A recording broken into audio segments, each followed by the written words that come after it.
Hi, welcome back. We're going to talk a little bit about um, caring for marginalized youth at this point. And we're on Saturday mornings, part of the MAYM retreat. I'm Phil Browning-Helsel, and we've got two different readings today that are about Latino youth. One is about caring for Latino youth and making their experience more visible. And the other one is about theories of acculturation. So, in what ways do Latinx youth gain the ability to converse with the dominant culture, and in what ways are they still marginalized? And so, you might be asking yourself why this particular topic if you don't have a lot of Latinx kids in your youth group. But you also might have some kids who are bicultural, who come from families where one parent is white and one parent is Latinx, and those kids might be in a situation where they're kind of in between. And so, what can you do, both in terms of your awareness of intercultural pastoral youth ministry, but also how can you make the good news of the gospel, complete acceptance and love by God, more available and present to Latinx youth in your youth group, who might be experiencing things in the youth group itself and in the wider culture that make them feel afraid or feel like they don't belong. So let's begin with the Hernandez, Siles, and Roshin article, chapter 1, about Latino youth. There's a lot of stereotypes about Latino youth and notions about them not being as successful or not prioritizing education. It doesn't seem like Latinx youth are achieving the level of education that's going to help them prosper. And if you want to take a look at a film about this, one that I've had in the past for this class is called Los Graduados, and it's done by Independent Lens, and I encourage you to check out that film. There's separate films for both both girls and boys, Latinx teens. So, and you can look at, and they're set in different places in the United States, urban environments, and it talks about the barriers and promise of education, especially for Latinx young people. So between the 80s and 90s, the U.S. population grew 9%, but the Latinx population grew 53%. These is between the 1980s and 1990s. And by 2050, people are estimating that the Latinx share of the United States population will be 22 to 24%. So, but in this area of Texas, where many of you are serving, there's already a strong proportion of Latinx people because of the historical makeup of this area. So there's a diversity of Latinx experience, and the diversity of experiences among Latinx young people make it hard to talk about one kind of Latinx experience for adolescence. There's not one Latinx pattern for adolescence. So it's also helpful to put Latinx experience in a broader historical context. Mexico City, for example, was a thriving city long before Philadelphia and New York City had grown. And this part of the world is especially a center of Latinx heritage and culture. Before the Treaty of Guadalupe Hidalgo, Mexico owned a third of the territory of the United States.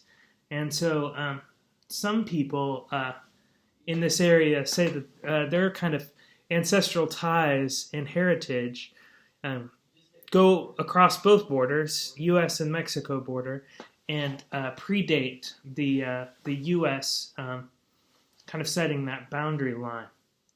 And so what's really interesting is that Latinos seldom describe themselves with the language of race. And so some of the categories that we might encounter, say, in a book like Ellison's book for Next Retreat, they don't ring as true for Latinx young people. So let me just paint in broad strokes quickly, and it won't hopefully edge into any stereotypes, but there's just some aspects of Latinx culture that are worth underlining while acknowledging that there's a diversity of experience in and kind of based on social class too, depending on where you are in the Latinx society. But Latino youth will disproportionately bear support for the elderly in their families, so they're going to be more likely to postpone or delay their own educational goals in order to care for elderly family members. There's probably places where there's a clear rise of Latinx young people are states of California and Texas and Illinois. And usually in the first couple generations, there's a lot of growth and opportunity and leading to integration in U.S. society. What's been the case with Latinx people is that there's kind of a second or third generation slump. So opportunities tend to, instead of multiplying, they tend to dry up, suggesting that there might be a kind of persistent experience of marginalization among Latin American youth. We should be concerned about that pastorally, because really the society should care if Latinx teens are integrated or if they have opportunities that match their dignity and vocation as people created in the image of God. So there's really, racial categories don't make as much sense in Latinx experience. Most people define themselves by their country of origin, Guatemala, El Salvador, Nicaragua, rather than the label of a particular race, whether Latinx or Hispanic. So there's no real common identity. In the question of Spanish versus English, 80% of Hispanics speak only Spanish at home. And what tends to draw people together is this experience of familismo, or a kind of a tight connection between family members. And that can turn into a level of adherence in families, especially around, there might be a particular person who's kind of designated as the decision maker in a given family, and strong loyalty to that person's wishes. So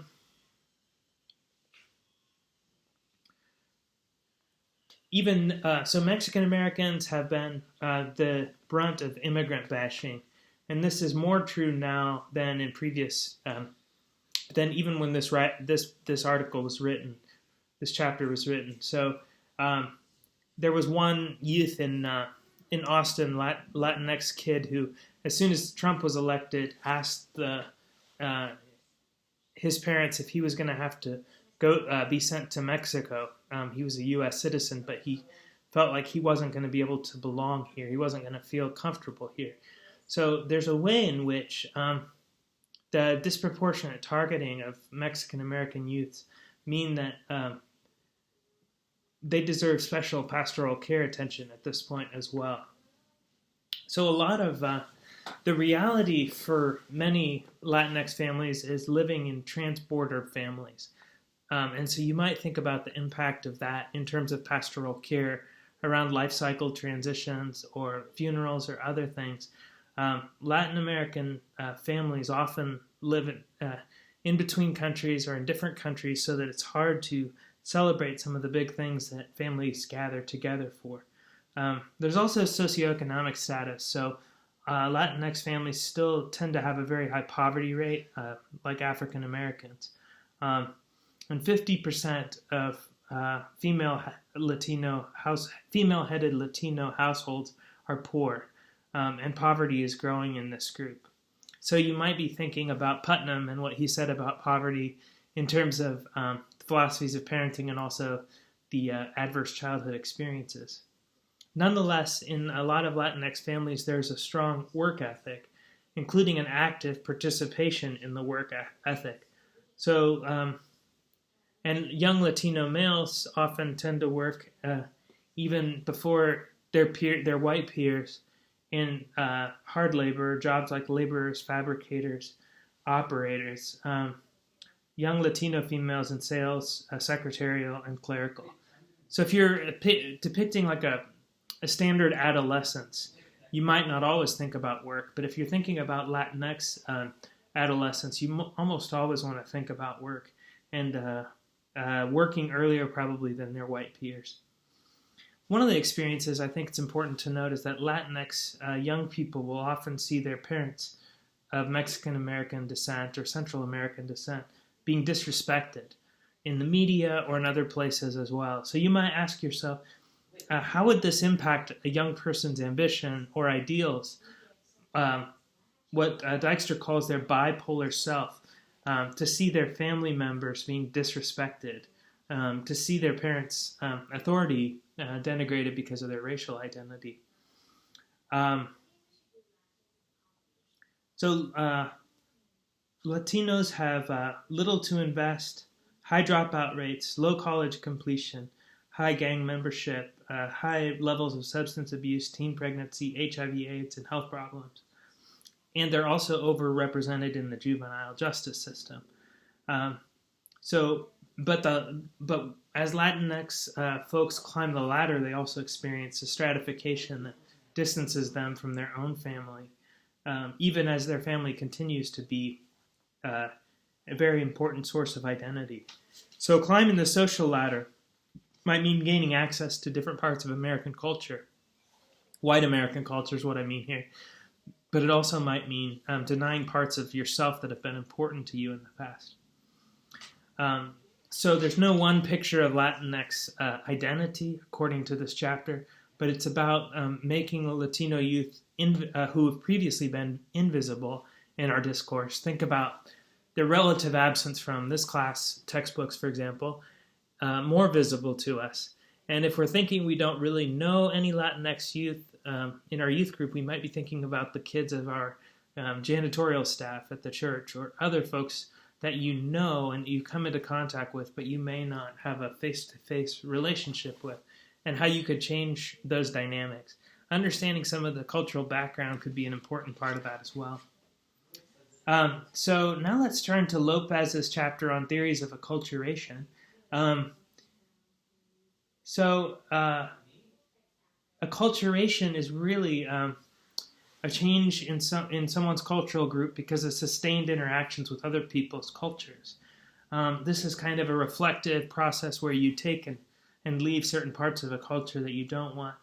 But it's also a kind of back and forth process. So one culture will impact another inevitably, as there tends to be a lot of interrelationship between the two cultures. The more they relate to one another, the more they will impact one another. So the old model was that you assimilated into a new culture. So if you came to a country, you were supposed to kind of take on its norms and language. And this was usually only available to a certain group in the society, so maybe the most powerful. But the idea of assimilation was that whatever you came with, your native tongue, your primary language, your cultural customs were bad, and they were supposed to be replaced by the culture to which you were going to then be learning or shepherded or mentored into. So assimilation is a really, and that's what's behind a lot of the really damaging English-only philosophies. The idea that there was a superior, this is the notion of white supremacy, that there's a superior culture that then has to discipline or norm another culture. So there's another model of acculturation that's separation, which means you don't really, it's like being in the world but not of it. You don't really connect to the new culture where you live, and you kind of continue to have your same customs and maybe even a stronger emphasis on your customs and your given identity. And so This seems to have been the situation, for example, in the book of James with Jewish Christians who wanted to keep up Jewishness and saw no problem keeping up Jewishness in their new Roman context. Marginalization is when you're pushed out of society and to the sidelines, and your distinctive cultural background is ignored or quieted. And then biculturality is really where most of the research is moving. It's the back and forth between different cultures, where certain things impact you, but you're also able to impact them as well. So acculturation, I think of as just a way that kids get the benefits of a new culture while also holding on to parts of their culture that they valued before. So you're thinking maybe of American-Born Chinese or other books that we've read for this class. Certain things tend to impact acculturation, so length of U.S. residency, socioeconomic status, and food use. People are increasingly bringing models of ethnic development into relationship to acculturation theory.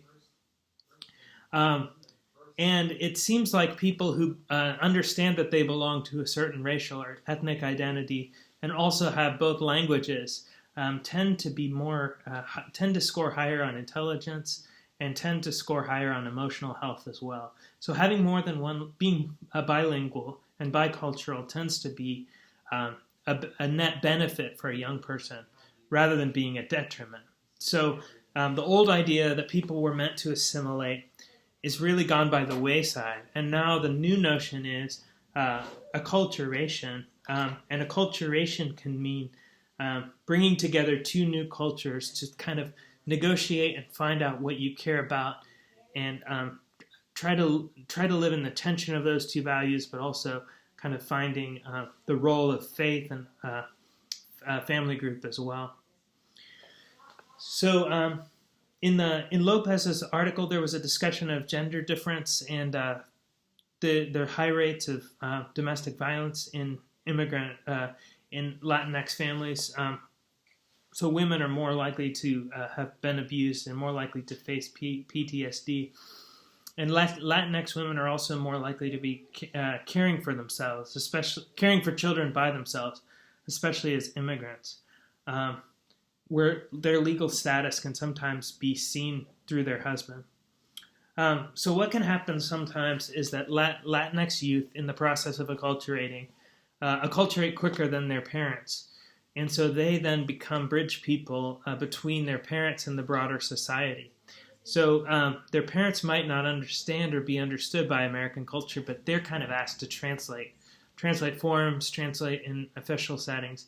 And we're finding more and more that these kinds of experiences of being officially responsible cause an undue stress on immigrant children that then places psychological pressure on them.